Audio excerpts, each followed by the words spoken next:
பொண்ணுங்களுக்கு நம்ம உடம்பு தான்டா முக்கியம். உண்மையான மனசுக்கெல்லாம் இங்கே மதிப்பே இல்லை. சரி ஏன்டா அப்படி சொல்ற? ஒரு வாரமாக ஒரு பிள்ளைகிட்ட பேசிக்கிறேன்ல, திடீர்னு சட்டை இல்லாமல் ஃபோட்டோ எடுத்து அனுப்புந்து. ஆம்பளைங்க கருப்புக்கெல்லாம் இங்கே பாதுகாப்பே இல்லை. நீ வேற மாப்பிள்ள என் பொண்டாட்டி என்ன பண்றா தெரியுமா? என்னாச்சு? தினமும் நான் சமைக்கிறதெல்லாம் குறை சொல்றாடா. உப்பு கம்மியா இருந்தா கூட பண்ணுன்றா. ஐயோ. கூட இருந்தா குறைச்சலா பண்ணுமா? ஐயோ. டெய்லி சரக்கு அடிச்சு என்னைய வேற அடிச்சிடாடா அவ. இதெல்லாம் சரிப்பட்ட வராது மாப்பிள்ள. நான் போய் ஆண்கள் காவல் நிலையத்தில் கம்ப்ளைண்ட் கொடுக்கலான்னு இருக்கேன். டைவர்ஸ் தான். என்ன கருமண்டா அது? இவளுக்கெல்லாம் இன்றைக்கு உள்ள பண்ணும்டா. சேட்டை பண்ணிக்கிட்டு இருக்காங்க. உனக்கு என்னடா ஆச்சு? மாப்பிள்ள, நான் லவ்வில் எவ்வளோ பொசசிவ்னு உனக்கே தெரியுமில்லடா.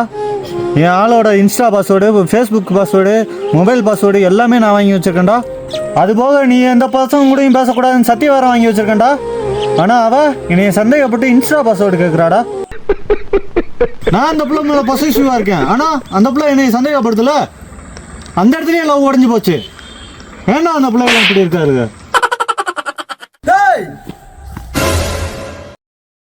என்னோட அது மண்டை சரியா சப்பாத மாங்கொட்டை மாதிரி. நீ என்னடா ஆளு கூட மாலுக்கு போறேன்னா இங்கே வந்துட்டு இருக்க?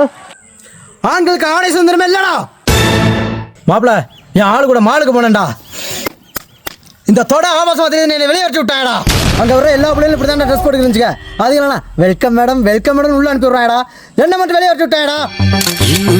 இப்படி எத்தனை நாள் அடக்குறது? என்னத்தடா நம்ம மனசுல உள்ள வேதனையடா. நம்மளே போய் ஆண்களுக்கான உரிமையை மீட்டு எடுப்போம்டா. முடியாத நாளை செய்வோமே.